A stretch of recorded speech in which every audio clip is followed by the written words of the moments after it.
تبارك الذي بيده الملك وهو على كل شيء قدير الذي خلق الموت والحياة ليبلوكم أيكم أحسن عملا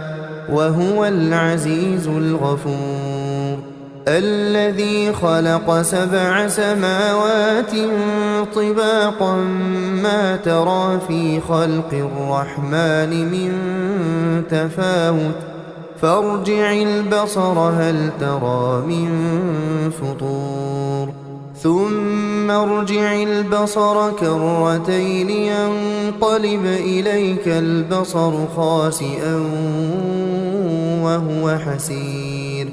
ولقد زينا السماء